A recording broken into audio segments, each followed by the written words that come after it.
Hari ini ada orang yang terbujur di ruang ICU, tidak bisa berwudu, tidak dapat duduk,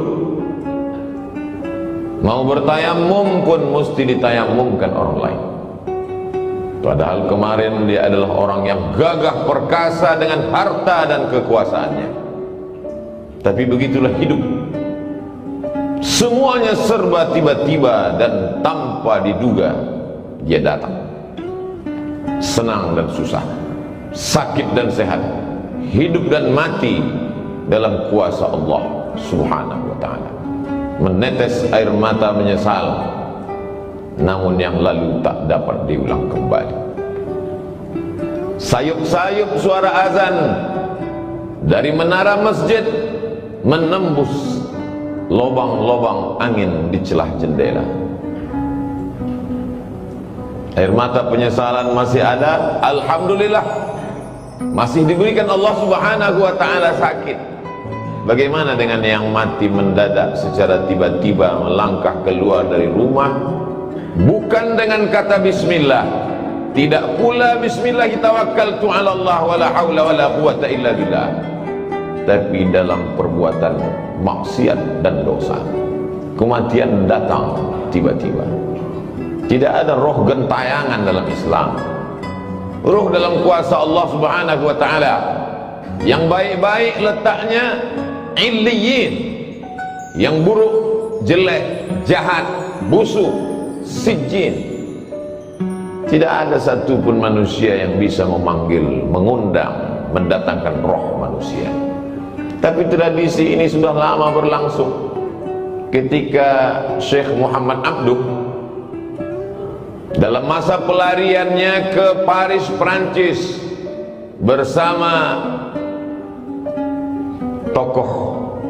tokoh Islam yang terusir dari Mesir, Jamaluddin Al-Afghan.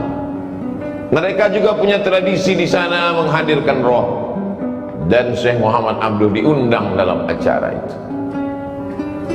Kata Syekh Muhammad Abduh, kalau memang betul kalian bisa menghadirkan roh, tolonglah undang roh Nabi Isa alaihissalam, karena aku ingin bertanya kepadanya, apakah dia mati disalib atau bagaimana keadaan yang sebenarnya. Apa jawab mereka?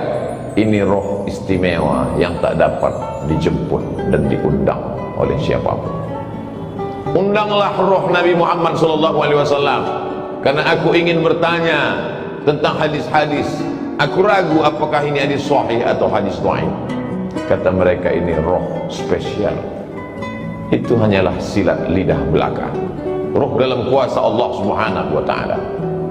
Lalu kalau ada yang bisa mendatangkan roh sesungguhnya, siapa yang berkata itu? Mengapa suaranya mirip? Mengapa dia tahu lokasi, tempat kejadian peristiwa per pekan, per hari, per jam, per detik? Karena sesungguhnya manusia lahir jadi didampingi oleh jin yang disebut dengan qarin. Ya'shu an dzikrir rahman, siapa yang tidak berzikir mengingat Allah, nuqayyid lahu syaitanan fahuwa lahu qarin, maka kami akan ikatkan ke tubuhnya syaitan, dan syaitan itu menjadi fahuwa lahu qarin, yang senantiasa bersama dengan dia. Itulah mengapa kita pagi membaca wirid-wirid Al-Fatihah, Qul huwallah, Qul a'udzu bil falaq, Qul a'udzu birabbin nas, pangkal Al-Baqarah, ayat kursi, ujung Al-Baqarah. Para mursyid tarekat Naqsyabandiyah, Syadziliyah, Al-Khalwatiyah, Al-Qadiriyah memilih wirid-wirid tertentu, diajarkan dan diamalkan murid supaya terselamat dari godaan jin, syaitan. Tapi kemudian ada orang yang berkawan, berteman dengan setan, dia panggil setan, lalu kemudian setan itu berkata, akulah si fulan, suaranya mirip, tahu berbagai peristiwa yang pernah terjadi dalam kehidupannya. Sesungguhnya itu adalah setan memanggil setan. Islam mengajarkan roh dalam genggaman qudrat, iradat, kuasa Allah Subhanahu wa ta'ala. Ada masanya roh itu ditiupkan kembali ke dalam jasad untuk merasakan azab kubur dan nikmat kubur. maka kita mendoakan mereka, Allahumma ja'al qabrahu raudatan min riyadil jinan, jadikanlah kuburnya salah satu dari taman-taman surga. Tapi ada juga doa supaya dijauhkan, la taj'al qabrahu hufratan min hufarin niran, jangan sampai kuburnya menjadi salah satu lubang dari lubang-lubang neraka. Itu pula yang dipesankan Sayyidina wa Maulana wa Syafi'ina wa Dzukhrina wa Qurrati A'yunina Muhammadin sallallahu alaihi wasallam kepada Sayyidatuna Aisyah radhiyallahu anha. Kalau engkau lewat di pemakaman Baqi, janganlah mulutmu diam saja, doakanlah mereka, assalamualaikum ya ahla diyar minal mu'minin wa inna insyaallahu bikum lahiqun, yarhamullahul mustaqdimin wal mustaakhirin, nas'alullaha lana wa lakumul afiyah. Assalamualaikum ya ahla diyar, keselamatan untuk kamu wahai penghuni kubur. Wa inna insyaallahu bikum lahiqun, sesungguhnya kami pun akan menyusul kamu lambat laun, esok pagi petang sore pasti akan menyusul kamu. Yarhamullahul mustaqdimin, Allah mencurahkan rahmatnya untuk orang yang mati duluan, wal mustaakhirin, dan yang datang belakangan. Nas'alullaha lana wa lakumul afiyah. Kami tetap selalu memintakan kebaikan kepadamu ya Allah, ya Dzal Jalali wal Ikram, ya fa'alul lima yurid, ya man qada amran innama yaqulu lahu kun fayakun. Ketika roh itu sudah berpisah dengan jasad, jasad itu pun lalu kemudian jantung berhenti berdetak, napas paru-paru tak lagi berhembus, maka darah berubah menjadi nanah, nanah membusuk hanya menjadi santapan cacing tanah. Tapak rumah yang dibeli dengan hasil kerja keras, arsitek yang diundang, dipanggil khusus untuk menggambar sesuai dengan selera, uang halal haram hantam semuanya, sampai masanya satu jengkal pun tidak ada yang mau menerima jasad di rumah itu, tetap diasingkan ke tempat yang jauh, taman pemakaman umum. Mana raja-raja, sultan-sultan Melayu yang gagah perkasa, Siak Sri Indrapura, tidak dikenang. Tapi siapa yang mengenang? Yang dikenang adalah Masjid Syahabuddin. Sempat membangun masjid. Itulah mengapa para ulama, para alim ulama mengingatkan para zu'ama, penguasa, untuk membangun masjid. Karena ketika ruh sudah berpindah ke alam barzakh, barzakh artinya pemisah, dia tidak disebut dengan dunia karena orangnya sudah mati meninggalkan dunia. Dia tidak disebut dengan akhirat karena alam masih terkembang, dunia belum kiamat. Pemisah antara dunia dengan akhirat, dia adalah alam barzakh.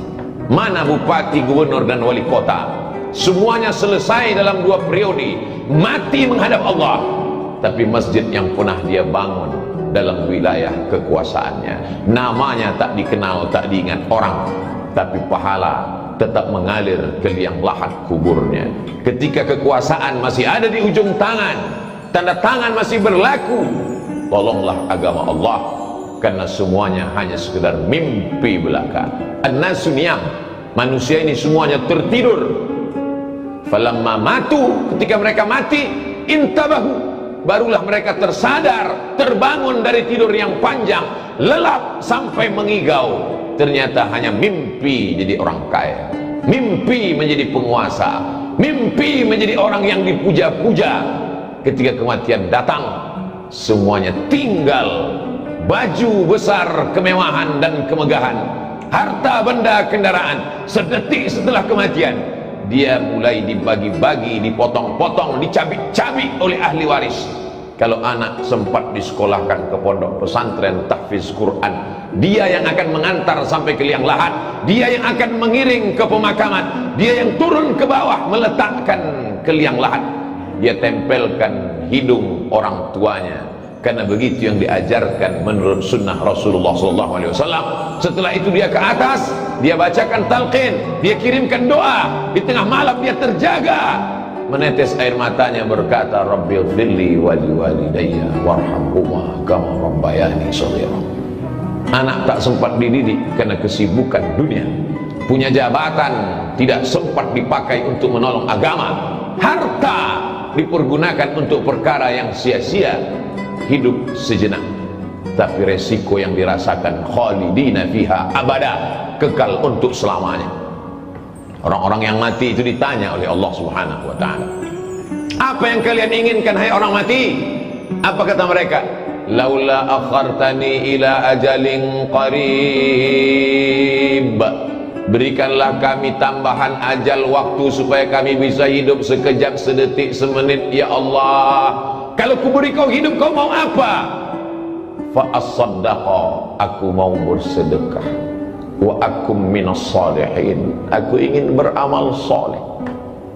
Dulu waktu disiakan, kalau masih sempat wudhu zuhur untuk sholat asar, karena sholat asar hampir saja waktu zuhur itu berakhir, masih lagi di ujung laknat Allah, tapi masih turun rahmat Allah. Tapi kalau sholat itu tinggal nyata tanpa ada beban karena dilakukan berkali-kali, la kafarata laha illa dzalik, tidak ada yang bisa menebus sholat kecuali sholat itu sendiri. Semua tinggal menjadi kesia-siaan. Wa qadimna ila ma amilu min amalin, semua amal perbuatan yang sudah kau lakukan dulu kami datangkan, kau lihat, kau pandang di depan kelopak matamu.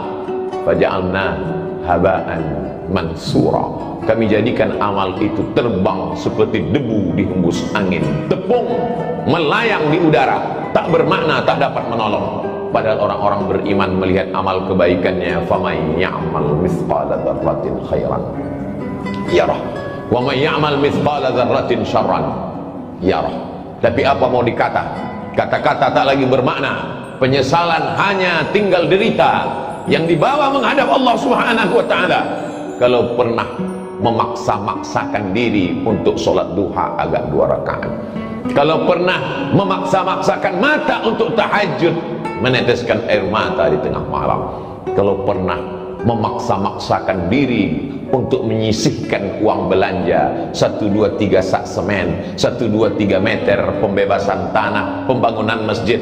Kalau kau tidak hafal Quran, biayailah anak penghafal Quran, kelak dia akan mengajar menjadi imam, mengalir juga setetes 2 tetes pahalanya. Kalau kau tidak pernah menuntut ilmu agama, tak dapat lagi menghafal karena dipangkal panjang, dibaca yang panjang lupa yang pendek, dibaca pangkal hilang yang ujung, diulang ujung melayang yang pangkal. Maka bantulah fakir miskin dan du'afa, karena itu sajalah lagi satu-satunya harapan yang dapat menolong ketika ajal tiba menghadap Allah Subhanahu wa ta'ala. Sampai masanya yarji'usnani, yang 2 pulang ke rumah, maluhu, mobilnya, surat tanahnya, STNK, BPKB, semua kembali pulang ke rumah. Wa ahluhu, keluarga, anak, menantu, handai tolan, suami, istri, kawan, jiran, tetangga, semua pulang ke rumah. Hari pertama, kedua mereka meneteskan air mata, hari keempat, kelima mereka mulai tertawa, hari keenam, ketujuh hanya tinggal kenangan semata. Mana yang mengalir? Kalau pernah mengajarkan Al-Fatihah, alif bata, diamalkan anak cucu keturunan. Mana yang tetap mengalir sampai kematian?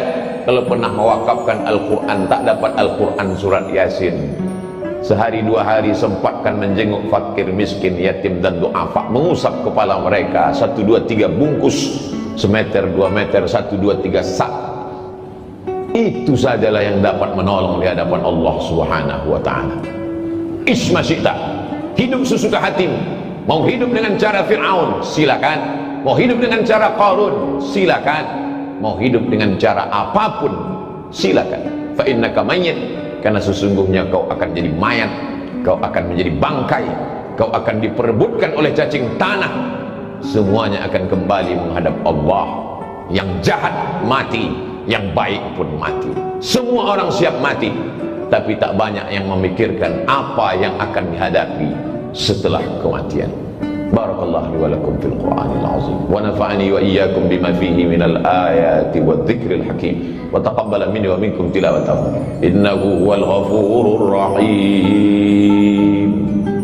Alhamdulillahilladzi bi ni'matihi tatimmus shalihat, wassalatu wassalamu ala sayyidis sadat wa ala alihi wa ashabihi ahli al-fadail wal karamat. Asyhadu an la ilaha illallah wahdahu la syarika lah wa asyhadu anna sayyidana Muhammadan 'abduhu ورسوله وصفيه من خلقه وخليله، أدى الأمانة وبلغ الرسالة ونصح للأمة وتركنا على المحجة البيضاء ليلها كنهارها لا يزيغ عنها إلا هالك. قال الله تعالى في القرآن العظيم وهو أصدق القائلين: أعوذ بالله من الشيطان الرجيم، بسم الله الرحمن الرحيم، والعصر إن الإنسان لفي خسر إلا الذين آمنوا وعملوا الصالحات وتواصوا بالحق وتواصوا بالصبر. وقال تعالى في آية أخرى: إن الله وملائكته يصلون على النبي يا أيها الذين آمنوا صلوا عليه وسلموا تسليما. اللهم اغفر للمسلمين والمسلمات والمؤمنين والمؤمنات الأحياء منهم والأموات برحمتك يا أرحم الراحمين. اللهم انصر الإخواننا المجاهدين المستضعفين في فلسطين وفي روهينيا وفي كل مكان من مشارق الأرض إلى مغاربها. اللهم اعز الإسلام والمسلمين واخذل الكفرة والمشركين ودمر أعداءك أعداء الدين. اللهم ادفع عنا الغلاء والوباء والفحشاء والربا والزنا والمنكر والسيوف المختلفة والشدائد والمحن ما ظهر منها وما بطن من بلدنا هذا خاصة ومن بلدان المسلمين عامة. عباد الله، أوصيكم ونفسي بتقوى الله وطاعته فقد فاز المتقون. إن الله يأمر بالعدل والإحسان وإيتاء ذي القربى وينهى عن الفحشاء والمنكر والبغي يعظكم لعلكم تذكرون. فاذكروا الله العظيم يذكركم واسألوه من فضله يعطكم ولذكر الله أكبر والله يعلم ما تصنعون.